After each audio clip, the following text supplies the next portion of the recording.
babe, wanna leave this town. Hi, I'm Debbie Caddell, and this is Caddell's Laser and Electrolysis Clinic. And I just want you to know that we are a very trans-friendly clinic. We welcome you with open arms, and we would love to kill your hair.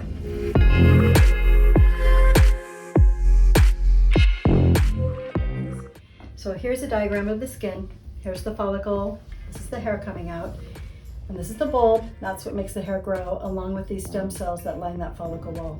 So when you do electrolysis, you insert a probe, very fine probe, down the follicle to the bottom. You step on the pedal, apply the heat, and that heat destroys these cells that line that follicle wall. When you fire a laser, you put the laser on the skin. It's about the size of a quarter, and step on the pedal, and then it puts heat down the follicle, same thing, and heats it up, destroys these cells that line that follicle wall. You have to kill every single cell, or one cell can produce a hair. The difference between laser and electrolysis is that with laser you can only treat brown or black hair. Electrolysis can do any hair. At Caddell's, we use electrolysis mostly for gray, blonde, or red hair, and then laser is used for brown or black hair. The one statistic that I have heard is that if you are going to do a full beard with electrolysis, it takes 30 to 50 hours to clear the area one time. When you do laser, it takes 20 minutes. The difference in cost is $3,000 to $5,000 for electrolysis and $450 for laser. So I'm going to show you some before and after photos. A lot of my clients come in asking for electrolysis because they have heard that laser doesn't work or that all of the hair grows back. Don't do laser on your face, all your hair will come back. So here's a great photo that proves that laser does work. This is before treatment, and then this is 3 years later, and you can see her beard is gone. It was 6 months after her last treatment. She came in to do some body work, and then I asked if I could get a photo of her face. So this is a beautiful example of laser. This one here is before treatment, and this is after 7 treatments. You can see the density is so much less. There's no 5 o'clock shadow. She's not done yet, but it's looking great. This one here, she had reddish hair.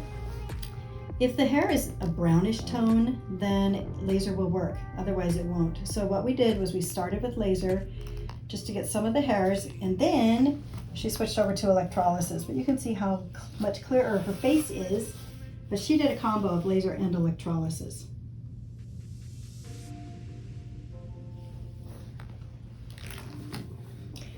This is an example of ingrown hairs. After one treatment of laser, there was a huge difference.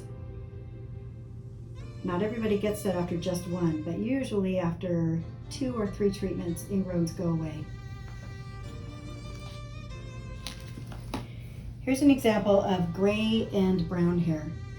So if you look closely, you can see there's gray mixed in. We did laser, and the next picture you can tell the brown hair is gone, and then there's gray left. And then over here, this is after she's had electrolysis for a while.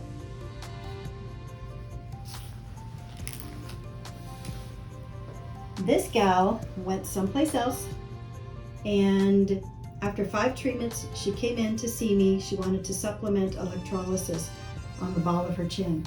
And so I did 3 one-hour treatments. And on the 3rd treatment, I said, do you mind if I try my laser? And so I did 1 pulse only. And a month later, there was no hair where I had worked. And she had 2 more treatments at the other place. And she was still just as hairy, and so she asked if she could come and do all of her face at Caddell's, and this is her 2 treatments later.